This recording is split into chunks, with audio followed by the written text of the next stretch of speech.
Ben, on pensait que vous alliez arriver plus sportivement, messieurs. Là. En petite foulée. Hein?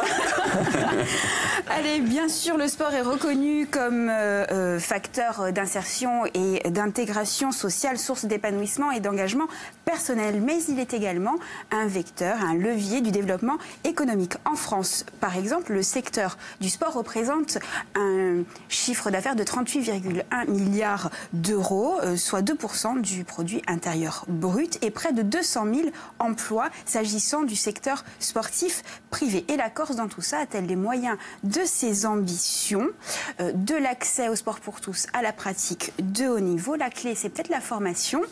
Et c'est dans ce cadre que le CFA, métier du sport et de l'animation, ouvrira ses portes ce printemps. Et pour en parler, nous accueillons Jean-Ange Léka, bonjour, directeur régional d'Opcalia. Bonjour. Gilles Tarnier, responsable formation et du CFA, métier du sport et de l'animation au CSJC, bonjour et bienvenue. Et à vos côtés, Oussem Gouli, apprenti au CFA, c'est ça, et futur professionnel du sport et de l'animation.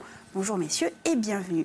Gilles Tarnier, on commence avec vous. En quelques mots, pouvez-vous nous présenter ce CFA, métier du sport et de l'animation, les grands principes? Eh bien, le CFA a déjà été créé, donc adopté par l'Assemblée de Corse en novembre 2018, et donc qui consiste à proposer un centre de formation d'apprentis dans les métiers du sport et de l'animation, comme vous l'avez dit.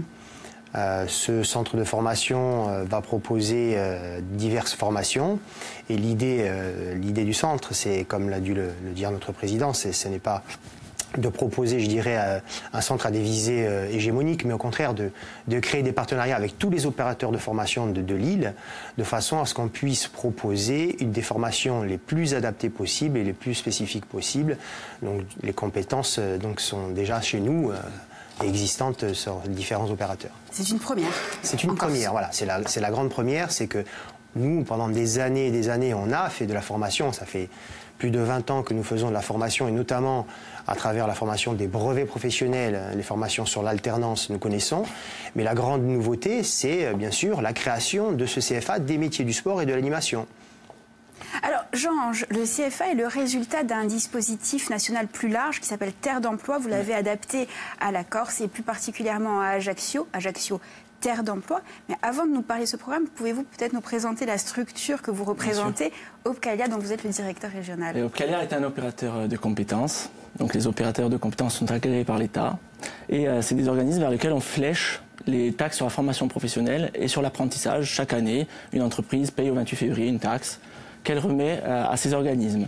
Le but de nos organismes, c'est d'accompagner les salariés, les entreprises et les demandeurs d'emploi sur une montée en compétences et sur des métiers de plus en plus allant vers l'alternance. Et c'est pour ça, à ce titre, qu'on a lancé au niveau national un projet qui s'appelle Terre d'emploi, avec des partenaires qui sont France Formation Professionnelle et les frères Machy, dont un est en coulisses et nous attend. Et l'objectif, c'est vraiment d'accompagner des jeunes, de les faire monter en compétence sur une préformation, donc une préformation qui a déjà démarré, qui va permettre d'être formé sur les métiers d'animateur, sur la nutrition, sur le permis bateau, et de les préparer vraiment à ce diplôme en alternance dans le CFA du sport. Et donc lorsqu'on a lancé ce projet, il n'était pas possible parce qu'il n'y avait pas de CFA du sport en Corse. Donc très rapidement, on a dû mobiliser les partenaires du territoire et on avait la chance d'avoir le CSJC qui s'est lancé dans l'aventure avec nous et qui permet d'accompagner une quinzaine, une vingtaine de jeunes sur ce beau projet qui va les permettre de les insérer dans l'emploi. Et Ajaccio et la Corse est une terre propice déjà à ce dispositif et au métier du sport et de l'animation. Vous poserez la même question aux sportifs de la bande. Et on voulait évidemment que ce soit la première ville de ce projet sur le territoire. Après, effectivement, quand on a réuni tous les partenaires, il semblait plus approprié de démarrer sur cette ville, mais très vite, il faudra aller sur Bastia et sur même des villages de l'intérieur. Et Gilles, s'agissant du territoire et de sa vocation sportive? Eh bien, en termes, la question exacte, c'est est-ce que la Corse est un territoire propice au développement de ce type de métier? Ah ben bien sûr. On commence par Ajaccio, mais en septembre. Il faut savoir qu'en Corse, nous avons un territoire quand même exceptionnel en termes de sport nature. et notamment le sport pour tous, puisque à travers le sport pour tous, on a les 3 domaines que sont les activités physiques de pleine nature, l'entretien corporel et les jeux sportifs et jeux d'opposition et les sports collectifs. Et nous, donc, on va s'appuyer sur ces différentes activités justement pour pouvoir mettre en œuvre des projets de formation dans ce sens. Alors, Oussem, vous êtes apprenti ou futur apprenti au CFA. Quel a été votre parcours avant cette formation? Alors, moi, j'étais ambulancier avant ça. Et durant la fin de ma carrière, on va dire, d'ambulancier, j'ai focalisé cette optique-là de pratiquer un diplôme, d'obtenir un diplôme dans ce domaine pour exercer le métier qui me correspond le plus. Alors, c'est-à-dire? Eh bien, vu que je pratique la boxe en compétition au BCA, et une petite parenthèse, ce week-end, on organise à Ajaccio au Rossine. Du coup, le fait d'avoir ce diplôme va me permettre d'exercer, d'apprendre, et je vais essayer éventuellement de valider les prévôts des DUC qui se spécialisent plus dans la boxe. Pour entraîner, par exemple? Tout à fait. Ouais. Après, l'APT, l'activité pour tous, physique pour tous, eh ben, ça va me permettre de faire un peu de sport dans la généralité. Après, c'est à moi de me spécialiser dans le sport que je voudrais apprendre aux élèves, aux prochains élèves. Tout à fait. Et Gilles, qui sont les formateurs du CFA? Ce sont des anciens sportifs? Qui sont-ils? Alors les formateurs du CFA, alors oui, bien sûr. Ça peut être des très bons praticiens, je dirais, mais également des gens qui ont été donc formés. Je dirais au métier de formateur, et donc à la mise en place des cursus et à l'ingénierie pédagogique.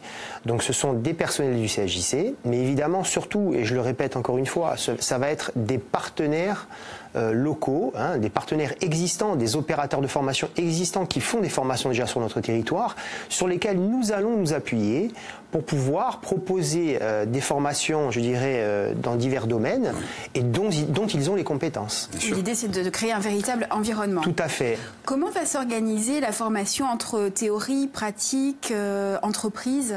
Alors, il y a effectivement, il faut savoir que le contrat d'apprentissage, par exemple, puisque on parle de CFA, est un contrat qui dure 35 heures. Il est sous la modalité de l'alternance. Donc il y a des temps en entreprise et des temps chez l'opérateur de formation pour approfondir les connaissances. Alors le rythme peut dépendre, ça dépend pas forcément 3 semaines, voilà. 1 semaine. Nous l'idée, c'est de proposer, d'adapter un parcours qui soit le plus adapté au rythme de l'employeur. Voilà. D'accord. Alors ça peut être 3 jours, 2 jours chez l'opérateur et 3 jours en entreprise. Alors, est-ce que les entreprises, les structures qui vont accueillir ces apprentis ont été sensibles à la démarche? Là, en fait, on commence à sensibiliser les entreprises sur cette démarche, sur ces jeunes qui sont demandeurs d'emploi et qui ont besoin d'obtenir ce contrat en apprentissage pour démarrer le cursus de formation. Et on va organiser ce qu'on appelle des job dating. On va faire venir des entreprises, bien sûr les jeunes qui vont se présenter, qui vont se vendre. On va faire venir aussi la mairie d'Ajaccio, la collectivité de Corse, pour savoir s'ils peuvent faire participer ces jeunes dans leur projet de saisonnalité. Mais voilà, moi j'embauche des jeunes sur la saison. Et pendant la saison, ils sont à la mairie d'Ajaccio. Le reste du temps, ils sont en formation. Ils reviennent à la mairie d'Ajaccio. Ça leur met un pied dans le monde de l'entreprise. Et ensuite, après, alors ça peut être des collectivités, des clubs, des associations. Oui, alors lors de ce job dating qu'on organise le 20 mars de mémoire, il y aura mairie d'Ajaccio, il y aura beaucoup d'entreprises, monde associatif, sportif, culturel, qui seront là pour pourquoi pas prendre en alternance ces jeunes. Gilles, sur les partenaires? Oui, sur les partenaires, alors on a effectivement dans le domaine de la formation des partenaires sur des UC transversales par exemple. Alors les UC c'est quoi, je vais expliquer. Ce sont des unités capitalisables qui composent donc le diplôme même et dont les compétences peuvent dépendre de différents partenaires. Donc ce sont des compétences transversales, c'est une sorte de socle commun au diplôme. Et là donc on fait appel effectivement à des partenaires qui ont l'habitude de faire ce contenu-là. Et puis ensuite, effectivement, les partenaires, c'est aussi les employeurs, c'est aussi les clubs, c'est aussi les structures existantes dans la pleine nature. Il faut savoir qu'aujourd'hui, en Corse, nous avons beaucoup de structures dédiées à la pleine nature. Nous avons la course d'orientation, nous avons les activités mer et montagne. qui peuvent être pratiqués jusqu'à un certain niveau, dans le domaine de notre compétence. Donc, et s'agissant de leurs besoins? Alors, les besoins, ils ont besoin il y a un énorme besoin d'animateurs en Corse. Alors, nous sommes très marqués par la saisonnalité, et nous, pour répondre à cette problématique, et c'est les futurs travaux que j'envisage de mener avec toute l'équipe pédagogique du CSJC et le CFA, c'est de proposer par la suite des formations qui vont coller à cette saisonnalité, c'est-à-dire de proposer, pourquoi pas, des formations biqualifiantes, où on va mêler le sport et l'artisanat. Ah, c'est pas mal. Voilà. Plutôt. Et par exemple, quelle différence il y aurait entre un STAPS, par exemple, et les métiers du sport de CFA? Au niveau parcours, un STAPS, on va être dans, on va dire, beaucoup dans les connaissances. Et je pense qu'il n'y a pas vraiment d'immersion dans l'entreprise, autant qu'il pourrait y avoir dans un contrat d'apprentissage. Un contrat d'apprentissage. Voilà.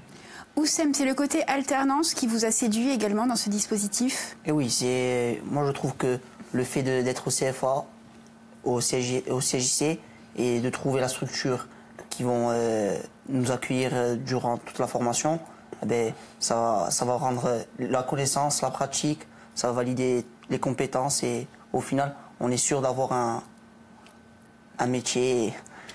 Je veux dire, dans Jean-Ange, quand il nous dit qu'il va essayer d'appuyer à la mairie, c'est très intéressant. Il va falloir appuyer. Sur l'alternance. Sur l'alternance, c'est vraiment une voie d'excellence vers l'emploi. Le rôle des OPCO demain, c'est vraiment de promouvoir un maximum cette voie-là, parce que souvent, effectivement, comme il disait, il y a la pratique, il y a la connaissance, et la pratique, dans l'entreprise, on se fait connaître, on montre qu'on est un bon salarié, et donc du coup, peut-être qu'on est CDIsé, on reste dans l'emploi, et c'est une bonne voie, contrairement à d'autres voies où on n'est que sur la théorie, et on touche pas vraiment du doigt la réalité. Et c'est demain, l'État veut mettre le max d'argent sur l'alternance, sur l'apprentissage, parce qu'on voit que ça marche dans d'autres pays, ça marche très bien, il faut essayer que ça marche chez nous. Alors vous parlez de l'État, est-ce que vous pensez, Gilles Jean-Ange, que le sport est une priorité des politiques publiques? Eh bien, j'ai envie de vous dire oui. Oui. Et on voit bien actuellement, si on regarde l'actualité, qu'apparemment on se dirigerait vers un programme à l'école où le matin on proposerait des connaissances et que l'après-midi on ferait de la pratique sportive. Donc effectivement, oui, le sport non seulement va permettre va avoir des vertus, je dirais, tout à fait dans la société de tous les jours, mais il va nous permettre aussi de nous donner une ligne de conduite, une certaine forme de ténacité, d'engagement, de respect. Il y a plein de choses qui sont très très bonnes dans le sport, et des vertus qui nous permettent justement de mener à bien nos différents projets. On fait société avec le sport? Ah oui, on fait société avec le sport.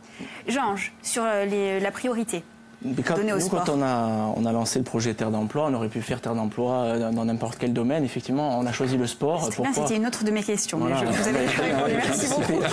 Pourquoi le sport? Parce que ça a certaines valeurs, ça permet de porter les jeunes et demandeurs d'emploi avec une certaine éthique.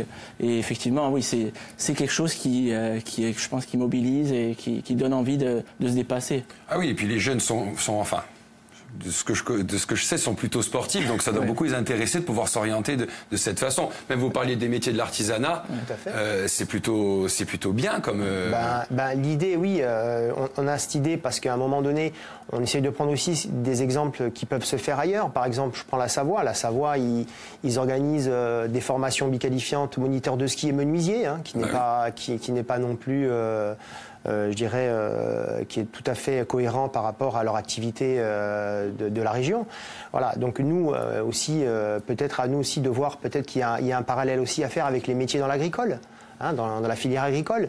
Donc tout ça, c'est des partenariats que nous envisageons sur lesquels nous envisageons de travailler, évidemment, et ensuite d'essayer de mettre en place avec les différents partenaires et opérateurs de formation existants. Encore, je le répète, je le répète parce que ça a été une inquiétude de pas mal de partenaires, la création de ce CFA, de futurs partenaires ou des gens avec qui nous travaillons déjà. Et c'est vrai que c'est important de bien dire qu'on envisage de travailler avec ses partenaires sous la forme d'UFA, ce qu'on appelle d'unité de formation par apprentissage, et donc sous forme de convention évidemment, pour leur donner bien sûr la possibilité d'intervenir sur ces projets qui sont très importants. Je pense que l'unité, le rassemblement de toutes les forces de formation, d'opérateurs de formation est très importante pour le bien de nos jeunes. Aujourd'hui, je pense qu'il faut faire des faiblesses de notre territoire une force. On sait qu'il y a cette forte saisonnalité en Corse qui handicape beaucoup l'emploi. Aujourd'hui, on arrive à trouver un emploi sur 6 mois et ensuite on retourne au chômage et on retrouve un emploi saisonnier. L'idée, c'est de créer, voilà, avec les différents partenaires, un parcours professionnel qui permettrait, en saison, on travaille pour les différents organismes qui recrutent en saison, et l'hiver, on va s'orienter vers un métier artisanal qui, pourquoi pas, amènerait un complément de revenus. Ça permettrait de créer un peu plus de flexibilité, c'est ça, dans le profil des et ça permettrait d'avoir un parcours vraiment plutôt adapté. Voilà. Adapté. Ouais. Gilles, Oussem sortira avec quel titre, avec quel diplôme de cette formation? Il faut savoir qu'actuellement, Oussem fait partie d'une promotion une promotion de préformation pour pouvoir accéder au métier du sport et de l'animation. Et ils sont en train de passer un brevet d'animateur. Ils vont passer également, il me semble, un surveillant de baignade. Ils ont passé des premiers secours en équipe, non même pas, premier secours civique niveau 1. Voilà. Et donc ils ont passé tout un socle de diplômes qui leur permet d'avoir des prérequis pour pouvoir s'inscrire au brevet professionnel que nous allons proposer en contrat d'apprentissage. Et donc cette préformation est utile parce qu'ils vont ils vont découvrir les métiers du sport et de l'animation. On va leur faire pratiquer plusieurs activités. Et donc ça va peut-être à un moment donné ouvrir des voies, ouvrir des projets de formation qu'ils souhaitent mener. Voilà. Il y a de la sensibilisation faite, par exemple, enfin, sensibilisation c'est un grand mot, mais est-ce que par exemple vous allez dans les collèges pour justement proposer ce genre de filière? Alors, nous avons au sein même de l'établissement du CJC une convention avec l'inspection académique et qui permet à nos jeunes qui sont en formation au brevet professionnel de pouvoir intervenir sur les scolaires. Je pense notamment au brevet professionnel des activités aquatiques et de la natation, puisqu'on sait très bien que la natation est très ancrée au niveau scolaire. Et donc, nous avons effectivement des partenariats qui nous permettent d'intervenir, évidemment, sous forme d'une convention, avec je dirais, un regard qui est bienveillant des conseillers pédagogiques, des inspections, et qui nous permet justement de profiter de ce public-là pour pouvoir mener à bien nos projets. Merci beaucoup. Alors on va conclure cette émission. Le sport, est-ce que c'est un baromètre de la société? C'est la question. Je pense pas, je suis sûr. Vous en êtes sûr? Ouais. Georges? En tout cas, il peut permettre d'apporter beaucoup à la société. Oussem, vous êtes d'accord? Totalement. Bon, on y va alors, on est à fond. On y va à fond. On part en courant. On part en courant, allez, c'est parti. Quand même, allez-y, j'arrive.